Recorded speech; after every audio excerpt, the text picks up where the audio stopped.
Ashgrove was a town forgotten by time. Nestled deep within a valley, it was encircled by a thick, ancient forest. The forest was like a living wall. It isolated the town and its inhabitants from the outside world. Life in Ashgrove moved at a slower pace. The townsfolk held on to traditions passed down through generations.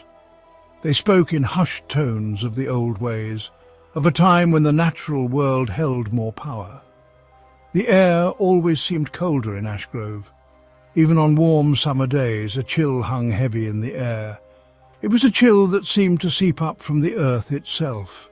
The houses were mostly old, with crooked timbers and thatched roofs. The streets were narrow and cobbled.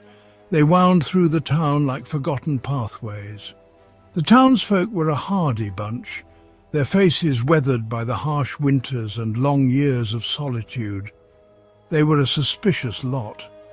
Outsiders were rare in Ashgrove. Those who did venture into the valley were met with wary glances and closed doors. At the edge of the town, where the forest encroached upon the last vestiges of civilization, lay a clearing. In the centre of this clearing stood an ancient well. Its stone rim was worn smooth by the passage of countless years. Moss and lichen clung to its sides. The townsfolk spoke of it in hushed tones. They avoided it at all costs. They whispered tales of a malevolent presence that lurked within its depths. According to legend, the well was a conduit to a dark and ancient power. It was said that those who gazed too long into its depths would be drawn in. The stories of the well, passed down through generations, held a particular fascination for the youth of Ashgrove. They would gather in secret. They would share tales in hushed whispers.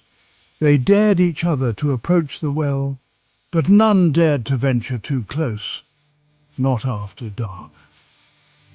One crisp autumn evening, a group of teenagers found themselves drawn to the edge of the forest. They were restless, emboldened by the approaching darkness and their own bravado.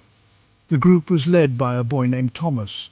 He was known for his recklessness. He thrived on the fear of others. He dared his friends, Peter and Mary, to approach the well with him. Peter was hesitant. He had heard the stories. He had seen the fear in his parents' eyes when they spoke of the well, but he didn't want to appear afraid in front of his friends. Mary, ever the voice of reason, tried to dissuade them. She reminded them of the stories. She pleaded with them to turn back, but her words fell on deaf ears. The forest seemed to press in on them as they approached the clearing. The trees loomed over them. They cast long, eerie shadows in the fading light. The air grew colder. The silence was broken only by the sound of their own footsteps. Each step seemed to echo through the trees. As they drew closer, they could feel a change in the atmosphere. The air grew heavy. It was difficult to breathe. The hairs on the back of their necks stood on end. A sense of dread washed over them. It settled deep in the pits of their stomachs. They hesitated at the edge of the clearing. The well stood before them, a dark and ominous silhouette against the twilight sky. "See, I told you nothing would happen," Thomas said, trying to mask his own growing unease with bravado. He took a step forward, but Peter grabbed his arm. "Wait," Peter whispered, his voice trembling. "Don't you feel that?"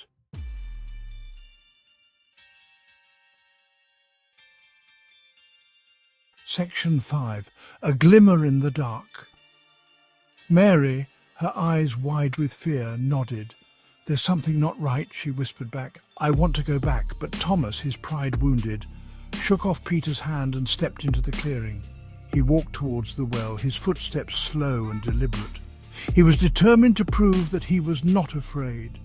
As he peered into the well's depths, he noticed something strange. A faint light flickered deep within the well. It seemed to be emanating from the water itself.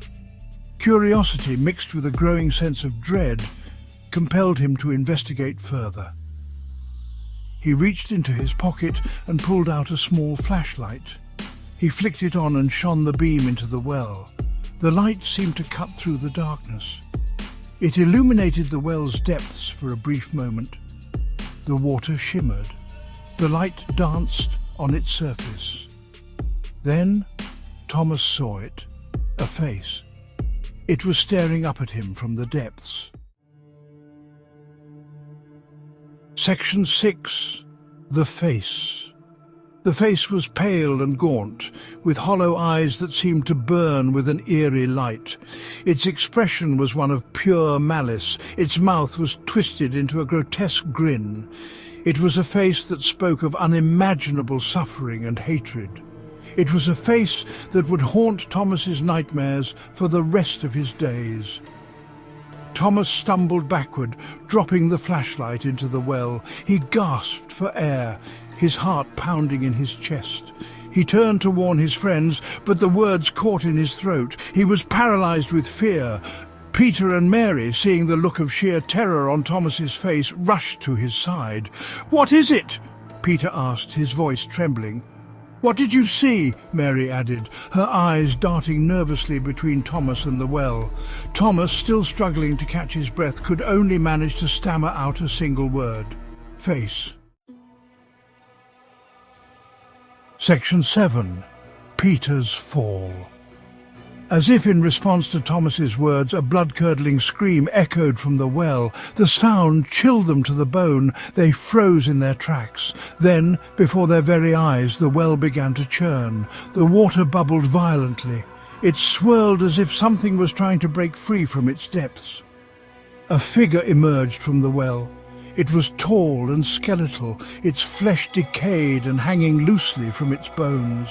Its eyes glowed with an eerie green light. It reached out towards Peter, its long, bony fingers dripping with an oily black substance.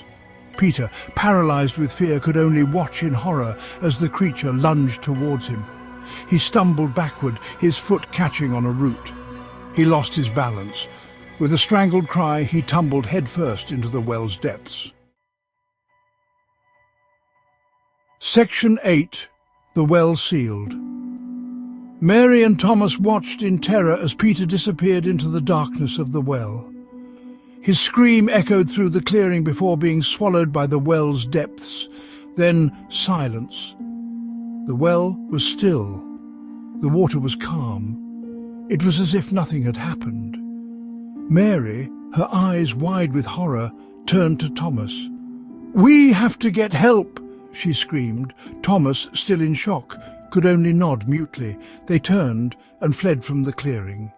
They didn't stop running until they reached the safety of the town. The townsfolk, armed with lanterns and pitchforks, returned to the well with Mary and Thomas.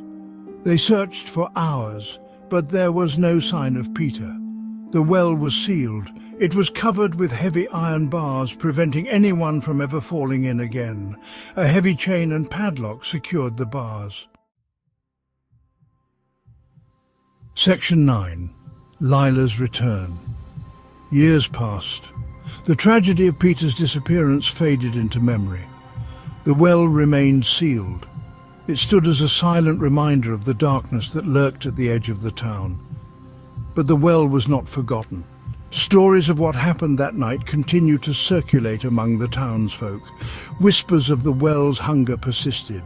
Lila, Peter's younger sister, was just a baby when her brother disappeared. She grew up hearing the whispers. She learned of the well's dark history. She was warned to stay away. But the stories ignited a spark of curiosity within her. She was determined to uncover the truth about her brother's fate. One night, under the pale glow of the full moon, Lila found herself drawn to the well. She stood at the edge of the clearing, her heart pounding in her chest. The air was still. The forest was silent. The well was waiting. As she stared into the well's depths, she thought she heard a faint scratching sound coming from within. Section 10. The Well's Hunger. She leaned closer, her ear pressed against the cold iron bars. The scratching grew louder, then a voice. It was Peter's voice. "Lila," he whispered. "Lila, help me!" Lila's blood ran cold. She stumbled back from the well, her heart pounding. She turned to run, but a hand shot out from the darkness. It grabbed her arm. She screamed, she struggled, but it was no use. It was Peter.